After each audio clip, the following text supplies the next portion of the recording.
minutos, ya está aquí, vino en su moto como siempre.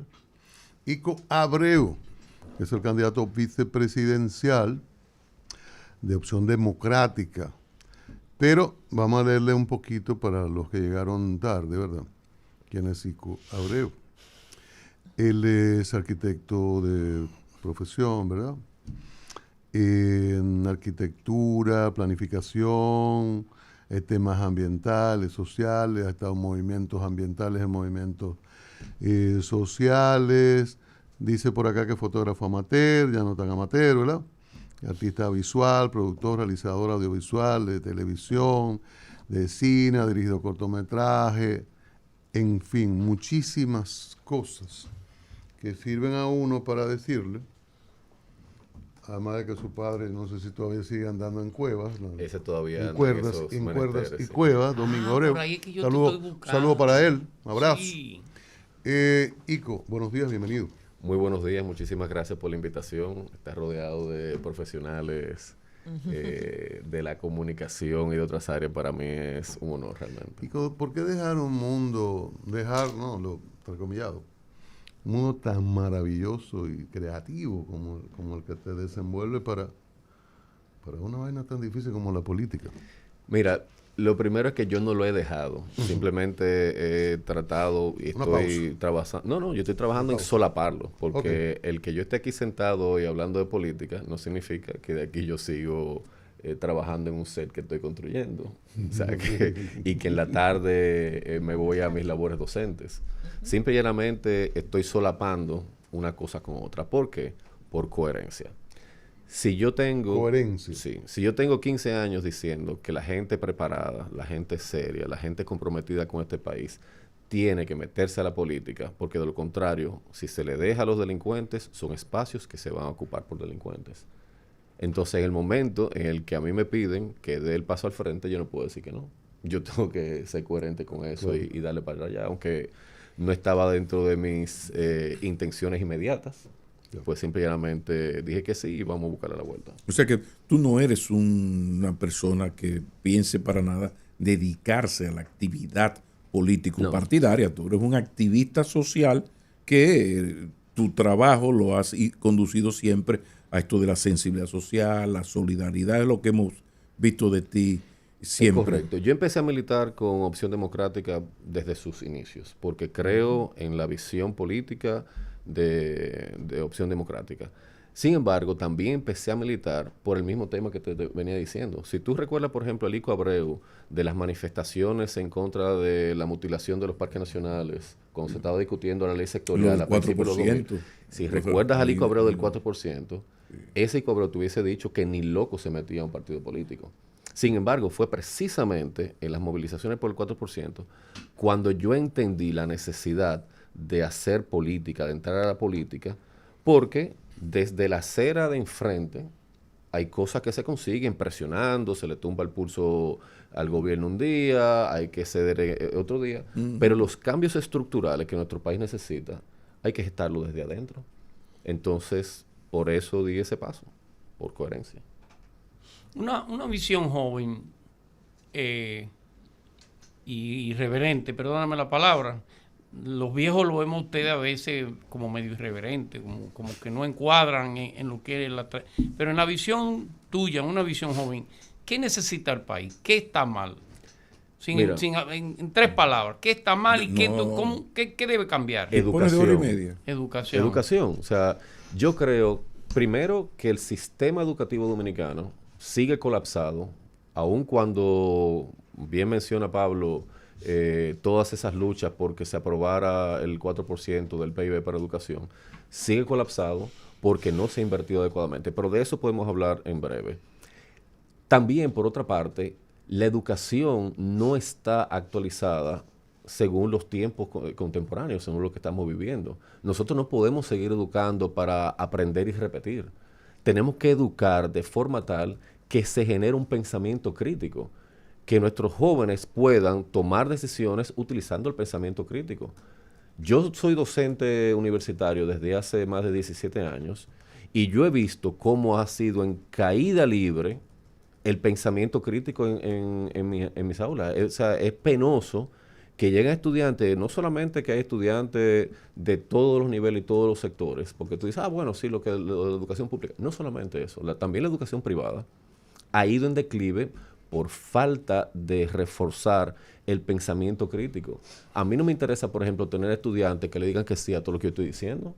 Yo necesito gente que me cuestione, que se cuestione lo que se está enseñando, y todo eso hay que formarlo desde los niveles más básicos de la educación.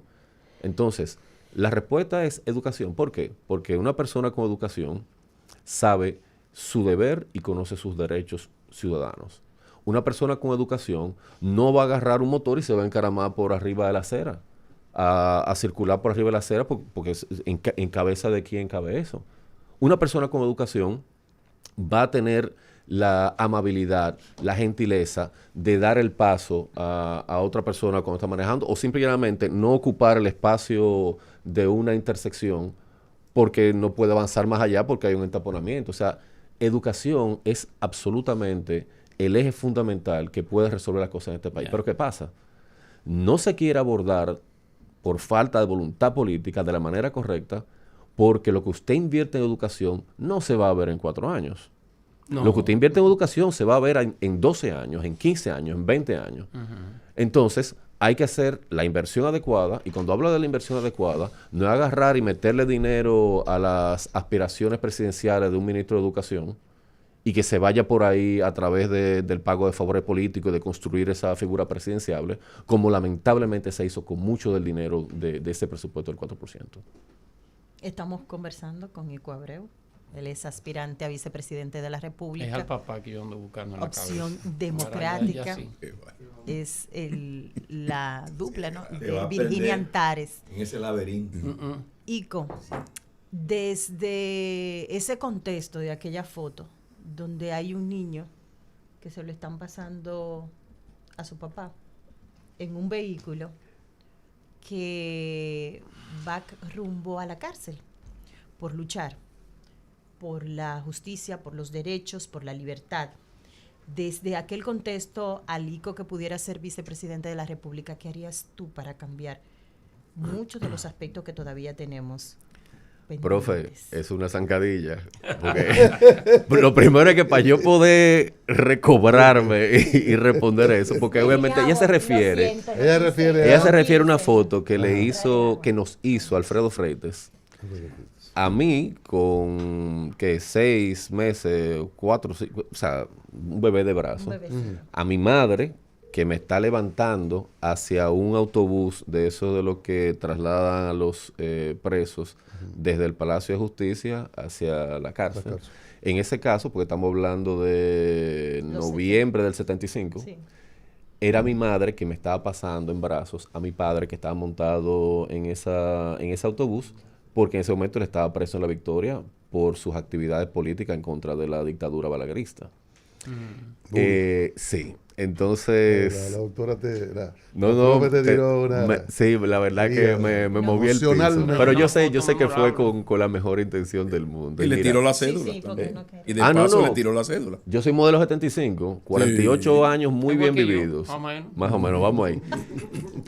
Mira, yo creo que en ese sentido en particular, y sobre todo desde uno de los ejes principales de la propuesta de gobierno de Opción Democrática de Virginia, que de hecho, si no es la única, al menos fue la primera en presentar una propuesta de gobierno. Se puede acceder a esta en virginiapresidenta.org.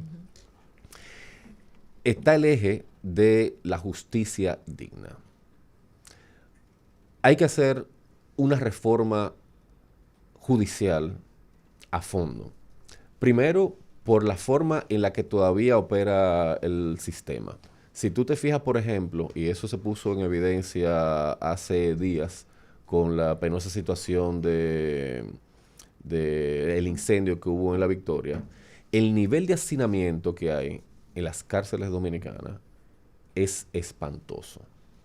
Y una gran cantidad de esas personas privadas de libertad están ahí esperando todavía medidas de coerción. No han visto un juicio de fondo. No saben qué tiempo van a seguir ahí porque están en un limbo a tal punto, y miren señores, esto es una crisis humana, a tal punto de que hay personas que se han adaptado a esa condición y prefieren estar ahí porque ahí dentro tienen un colmadito, tienen un ventorrillo, tienen comida. Tienen comida segura, comida. Entonces, un gobierno de Opción Democrática debe definitivamente ponerle coto a esa situación. Reformar el sistema judicial de forma tal que los procesos no sean tan burocráticos, que se pueda velar porque las personas que cometen distintos niveles de crímenes tengan también distintas condiciones de medidas muchas gracias, de medidas de coerción, para que no esté todo el mundo junto manso con cimarrones, porque entonces el sistema judicial que tenemos actualmente no solamente no funciona para devolver a la sociedad a un individuo rehabilitado, sino que lo que hace es empeorarlo, porque ahí dentro está sucediendo absolutamente de todo. Entonces, en ese sentido, si se habla específicamente de la situación de los presos y las presas, de las personas privadas de libertad en nuestro país, definitivamente hay que hacer un trabajo arduo en modernizar, no solamente desde el tema físico, desde la planta física de los centros penitenciarios, sino también actualizar los procesos para que ese tipo de situaciones no sigan. Tú sabes que la juventud, vuelvo al tema de la juventud y la política, es interesante. Hay una obra de Kafka que ustedes conocen, se llama La Metamorfosis, ¿no? Por supuesto. Chile tuvo un muchacho joven de izquierda, muy, ¿cómo se llama ahora? Muy adelantado con estos temas de género y esas cosas. Llegó a la presidencia, pero le pasó como a Gregorio Sanza. Cambió, ya no es el muchacho, no ha cambiado en nada todo lo que dijo que iba a cambiar en Chile. ¿Qué tú entiendes que no pudo hacer o que no quiso hacer Gabriel Boric? Para yo hacer un símil con usted. Yo no puedo responder lo que está en la cabeza de Boric y no puedo responder por si pudo haber querido o no. Ahora, yo estuve allí porque yo estaba trabajando en un documental y yo fui a la toma de posesión del Boric. Y lo que yo vi, además de ver un país esperanzado en esos cambios, yo vi también una oposición férrea a muchos de los cambios que proponían él porque encabezaba una coalición. Y lamentablemente la democracia funciona así. Lamentablemente, aunque él y su equipo y la coalición que encabezaba venía a proponer cambios, va a encontrar oposición y encontró una oposición férrea por parte de los sectores conservadores de Chile. Claro. Y yo supongo que eso es parte de lo que usted señala, que no ha podido gestar esos cambios porque en la política, en la democracia, hay que consensuar partes y cuando hay oposición, sobre todo de sectores que no están en la disposición de ceder sus privilegios, entonces las cosas no son tan fáciles El asunto chileno es delicado, porque la sociedad chilena tiene sus bemoles, tiene sus características. Sí. Entonces, hay que recordar que la derechona habla de democracia siempre. Para la derechona, el destino de las urnas, si no le favorecen, es desconocerla. Totalmente. Porque antes de asumir el próximo gobierno más o menos liberal,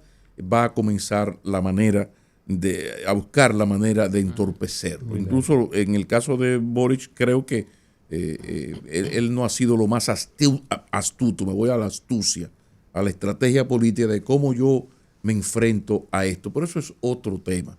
Pero puedo citar, Petrov ganó las elecciones y antes de asumir, ya ustedes ven cómo esa sociedad conservadora se le ha echado encima, porque no hay, solamente es de discurso, este asunto de que hoy ganó Leonel Fernández, o ganó Abel, o ganó Luis Abinader, son la derechona, son partidos conservadores del sistema, perfecto. Ahora, el día que aquí el país lleve a una Virginia Antares a la presidencia, el día que ganó en la tarde, se crea la manera de tumbarlo, de que no camine, porque hay ese asunto. A partir de esto, te quiero preguntar, ¿ustedes han hablado entre ustedes de algún tipo de plan que logre dar vida al proyecto auténticamente liberal, progresista en la República Dominicana? Porque la llamada izquierda prácticamente no existe, y la que existe tiene unas proclamas a veces que coincide con la ultraderechona en la falta de libertad, la intolerancia, la homofobia, la violencia, la no defensa de la mujer, qué sé yo. Este es el único país donde la izquierda es homofóbica y no defiende, una vaina extraña. Entonces, ¿qué van a hacer ustedes? Han hablado ustedes de qué proyecto a mediano plazo, no ahora, ¿no? A mediano plazo se puede hacer para recuperar un poco ese proyecto progresista de centroizquierda dentro del sistema, porque no creo que hayan el comunista de los años 70, no, sino gente dentro de la izquierda democrática. Fíjate, es lo que creo. Por favor. Desde Opción Democrática se tiene muy claro que hay una necesidad de llegarle a la gente, de presentarle propuestas a la gente. Y en lo particular, yo, Ico Abreu, yo creo en la capacidad de discernimiento de la gente. Yo estoy segurísimo de que si yo me siento con ustedes, que hay una representación etaria bien diversa, y les explico, dejando de lado ideologías, pidiéndole que dejen cualquier sesgo ideológico, y les explico que nuestra propuesta se trata del respeto a los derechos fundamentales, y voy ejemplo por ejemplo. En esos derechos hay aspectos en los que vamos a estar de acuerdo, fundamentalmente de acuerdo, aunque ideológicamente no estemos en la misma acera. Claro. Entonces, yo creo en eso. Yo creo en presentar propuestas, en darles ejemplos palpables a la gente. O sea, yo no creo en que por ser de derecha o de izquierda, una persona que esté razonando esté de acuerdo con negarle derechos fundamentales a una persona. No. Ya sea derecho a la comunidad LGBT que mencionaste, derecho a las mujeres a decidir sobre su salud, sobre su dignidad, sobre su propio cuerpo. O sea, yo no creo que a nadie se le vaya a negar el derecho a tener una educación digna.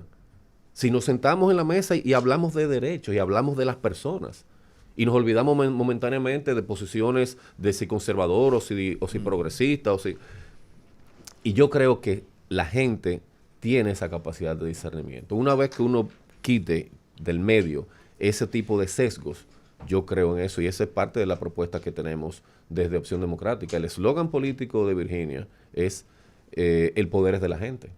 Precisamente por eso, porque queremos llegar a la gente, presentarle nuestras propuestas y que tomen decisiones educadas, decisiones informadas. ¿Cómo se te escogió como candidato vicepresidencial de Opción Democrática? ¿Fue una decisión de la candidata presidencial?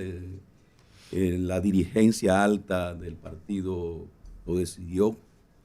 ¿Cuáles tú crees que fueron las motivaciones? Yo me hice esa pregunta, de hecho todavía me la hago, porque obviamente la decisión se tomó a lo interno del partido en los órganos correspondientes. Fue una decisión que, si mal no recuerdo, porque lo pregunté, se tomó en la dirigencia política y que fue iniciativa de la misma Virginia, ante una coyuntura particular. Y dijo, pero ven acá, Ico. Yo me lo preguntaba, y me lo pregunto todavía, porque mis posiciones públicas, que son completamente irreductibles e innegociables, muchas veces pueden ir en contradicción con la necesidad política del momento.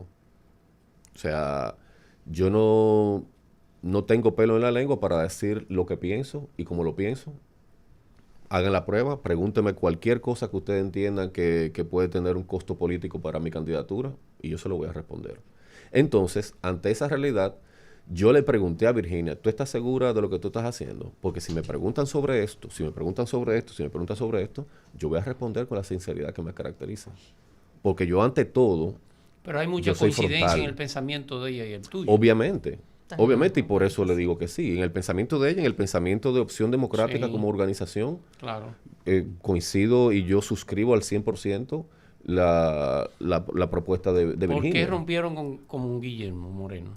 Mira, cuando se vio la necesidad de hacer una alianza política con Guillermo Moreno para poder llegar y llevar la buena política al Congreso, obviamente ahí hubo que limar asperezas y limar posiciones en las que no necesariamente teníamos un encuentro, ¿verdad?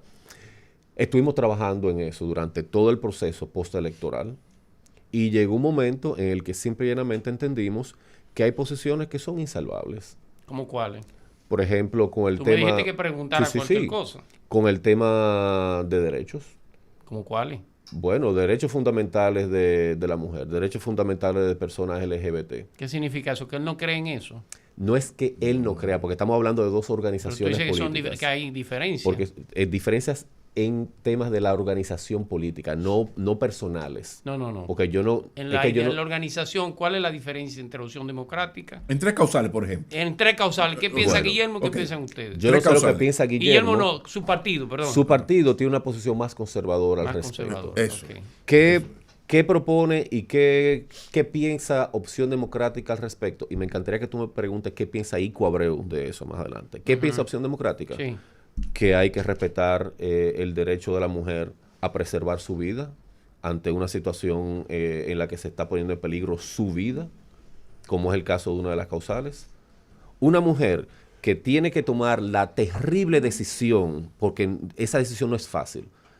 Quienes Bueno, se oponen a las tres causales, me parece que piensan que las mujeres están en la línea de salida, así loca porque suena el pistoletazo, para salir huyendo a abortar. Y no es así. Una mujer tiene que tomar una decisión tan terrible como esa y no la toma a la ligera. Eso no es porque es que se piensa desde el conservadurismo que quienes defendemos las tres causales estamos defendiendo la interrupción del embarazo como una medida... Alegre, divertida. No solamente emocional. eso, como una medida anticonceptiva. Y no es así. No es así, no es la realidad. Entonces, ¿qué pensamos? Bueno, si una mujer tiene su vida en peligro de muerte por ese embarazo, que muy posiblemente esa mujer quiere continuar con ese embarazo, debe tener al menos el derecho a decidir si continuarlo o no y preservar su vida. Pero eso ya está en la Si Constitución decide, actualmente. Si decide, no. En la Constitución actualmente, en la interpretación de la Constitución actualmente, se habla del derecho de la vida desde la concepción hasta la muerte, ¿verdad que sí? Que el tema de la concepción, científicamente, todavía hay mucho que discutir. Lo que pasa es que se está viendo desde la óptica religiosa, la Ya. concepción. Pero eso es harina de un costal similar, pero que necesita discusión más adelante. Lo que está, esa interpretación hace que sea ilegal para un médico tomar esa decisión. Que inclusive una persona que sepa de esa situación, el que se puede estar tomando esa decisión, vaya a la policía y pueda esa mujer caer presa. Y aunque esté en la Constitución, como usted dice, la manera en la que se está interpretando ha dado al traste con la vida de muchísimas mujeres que por tener una leucemia necesitan un tratamiento que obviamente va a poner en riesgo el embarazo y no lo recibe y terminan muertas. Ya. Entonces, ante una situación como esa, obviamente es necesario que aprobemos las causales. La segunda causal, la incompatibilidad de la vida de ese feto. Imagínese usted tiene hija, ¿verdad? Sí, claro. Imagínese usted que su hija está embarazada, que ha quedado embarazada por el fruto del amor con su pareja, que tienen todas las esperanzas del mundo de tener esa criatura, y que un examen al que tuvo acceso le dice que esa criatura no va a sobrevivir una hora fuera de su vientre. ¿De verdad usted quiere llevar a una mujer a que tenga un embarazo, a que tenga 9 meses de embarazo de una criatura que sabe a ciencia cierta que no va a sobrevivir una hora una vez salga de su vientre? Yo creo que eso es criminal. En mi opinión, eso es criminal. Ahora, si esa mujer toma la decisión de continuar adelante, ya sea porque tiene fe, ya sea porque no cree en el juicio de ese médico, por el motivo que sea, pues mira, yo soy el primero que la va a acompañar a tomar esa decisión, a llevar ese embarazo hasta sus 9 meses. Sí. Pero si hay una mujer que necesita tomar esa decisión, que se ve en la horrible situación de tomar la decisión de terminar con ese embarazo, pues ese derecho hay que garantizárselo. El vértice de ese prisma ¿Qué opina Ico? ¿Qué concepción tiene Ico Abreu Bien. de Dios? Yo crecí en el seno de una familia católica. Okay. Yo fui catecúmeno hasta principios de mis 20 años, Ya. 21, 22. Sin embargo, para bien o para mal, mi capacidad de discernimiento, porque yo agarré, contrario a lo que la liturgia indica, que uno lee la palabra por momentos, por etapas, por fragmentos, para sacar unas conclusiones, yo agarré y me leí la Biblia de tapa a tapa, como si fuese una novela. Ya. Y la cantidad de incongruencias que yo encontré me hicieron tomar la decisión de salir. De la iglesia, no de De Dios. salir de la iglesia, yo no tengo religión. Ok. Entonces, y en ese sentido, a mí lo que me preocupa real y efectivamente es que nos encaminemos a una teocracia de cualquier denominación. No tengo preferencia con ninguna. Ya. Y ese es el camino que estamos llevando cuando nosotros permitimos que la religión esté tomando decisiones que tienen que ver con el destino civil de un país. Se supone que somos un Estado laico, pero cuando permitimos que la religión tenga una inferencia en ese Estado laico y que tumbe el pulso a la toma de decisiones, entonces nos encaminamos hacia una teocracia y eso es peligroso.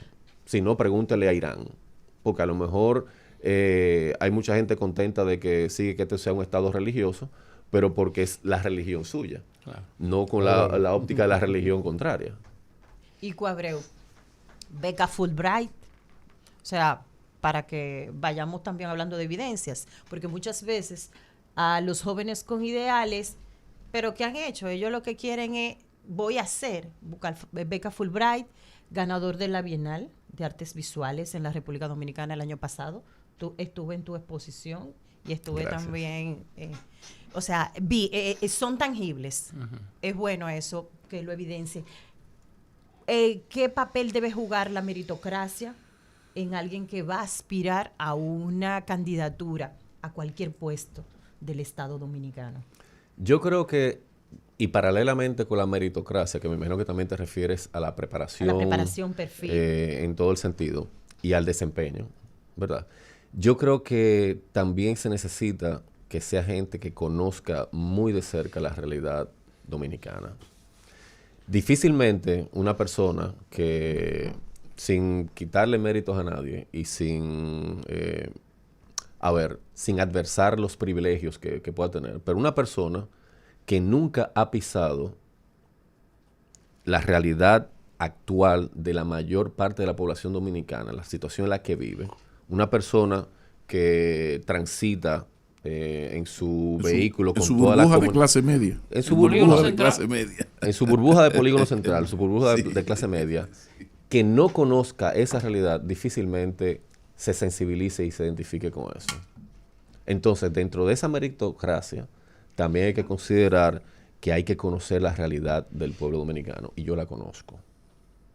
A través de mi labor docente, yo me he ocupado de que mis estudiantes me acompañen al fondo, a los territorios y las condiciones en las que vive nuestro país. Yo he sido partícipe de análisis cuatrimestre tras cuatrimestre tras cuatrimestre de sectores vulnerables como la yuca, como el manguito, como el caliche, como la ciénaga, que actualmente mis estudiantes están trabajando con la ciénaga, y yo he estado ahí, al borde del río, y yo conozco esa realidad.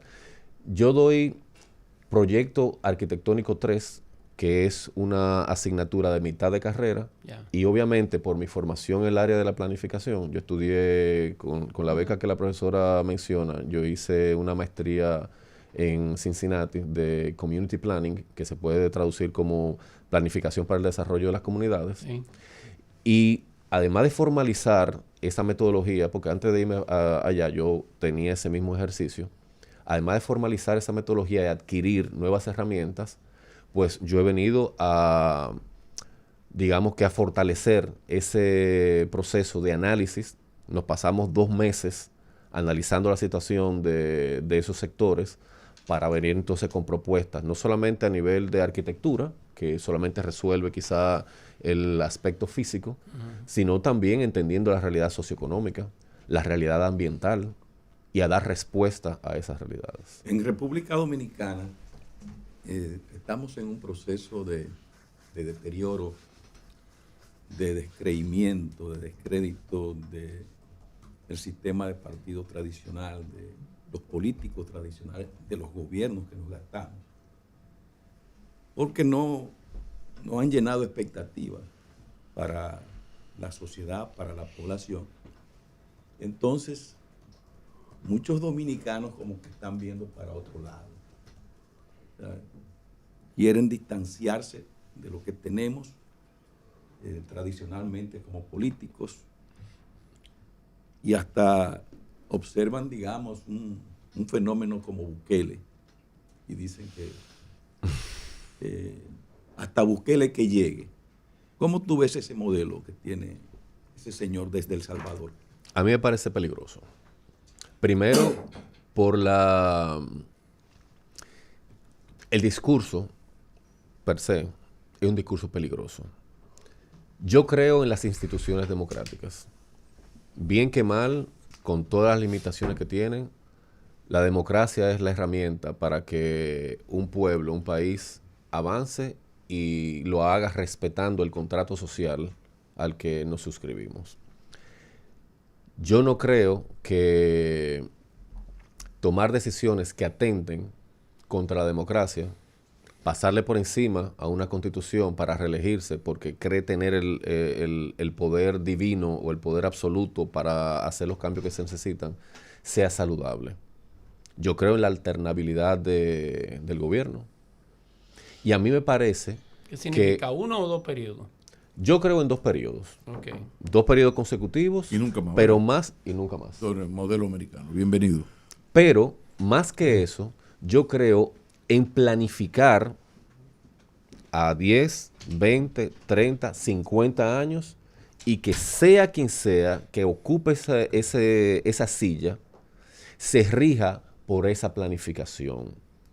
Que cambie lo que sea necesario cambiar, pero que mantenga ese mismo eje. Yo no creo en salvadores que llegan de la nada y con una vara mágica cambiaron. Eso es mentira, eso es populismo. Y a mí me parece que ese joven es un populista de marca mayor. Claro. Honestamente. Nada más le da golpe a los pobres. Honestamente, mira, de verdad, yo quisiera que lo que sea que él esté haciendo perdure en el tiempo. Que ese sentimiento de seguridad que hoy día se vive en ese hermano país sea real y que eso perdure. Que la situación económica, que las desigualdades, porque parece que se nos olvida que el principal factor de generación de violencia es la desigualdad. Pobreza. Y que las desigualdades de ese país sean resueltas. Yo confío y yo espero que sea eso, pero lamentablemente yo no creo que será la realidad.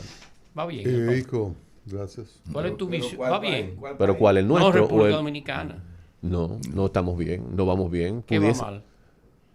Cuando tú tienes un índice de crecimiento económico como el que ha tenido el país en los últimos años, 40 años, que ese crecimiento económico no se traduce en la dignidad de la vida de la gente, que ese crecimiento económico, en vez de traducirse en un aumento de la calidad de la vida de la gente, lo que se traduce es en un aumento de la asistencia gubernamental, eso es indicador de que esa riqueza no se está distribuyendo como tiene que distribuirse, porque no se está pensando en la gente. Entonces, en ese sentido, no vamos bien. muy bien. Ico, brevemente y finalmente, los debates. Virginia tuvo argumentos muy buenos frente a Ángel para decirle la necesidad de ellos debatir, que no son 3. Ángel dio su explicación. También se ha hablado de otros debates. Tú eres candidato vicepresidencial. No veo los escenarios. Hay unos debates planteados a nivel vicepresidencial. No sé si estás invitado. ¿Cómo ves todo esto? Y que todo el mundo participe y a los que estás invitado. Lo primero es que yo saludo cualquier gestión que se haga en pos de debatir propuestas y que se haga política basada en el debate de las propuestas y las ideas. Por eso yo saludo la iniciativa de Ángel de organizar los debates. Ahora bien, a mí me parece que le hace un flaco favor a la democracia invitando solamente a los 3 partidos mayoritarios. Ellos tienen su argumento. Ellos esgrimen que se basan en las reglas internacionales de debate, de solamente llevar a quienes han sacado un 5% o más en los procesos electorales. Sin embargo, me parece que muy convenientemente solamente han observado una de las reglas, porque también hay reglas dentro de esas mismas por las que se rigen, que indican la necesidad de llevar paridad de género a los debates. Entonces esa parece que se les olvidó. Pero muy bien, es bueno que se organicen los debates, yo los felicito por eso.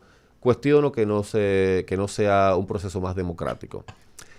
Para darle respuesta a tu pregunta, sí, se están organizando otros debates y yo tengo el honor de haber sido incluido en el debate de CODES, que tendrá lugar esta noche a partir de las 8, donde estaremos ahí candidatas y candidatos a la vicepresidencia, debatiendo nuestras ideas y nuestras posiciones. ¿Quiénes están? ¿Están todos? Están confirmados, permíteme por favor, para que no se me escape. Soraima. No, no soy el único hombre. Está Soraima, confirmada, fue en el banner que vi.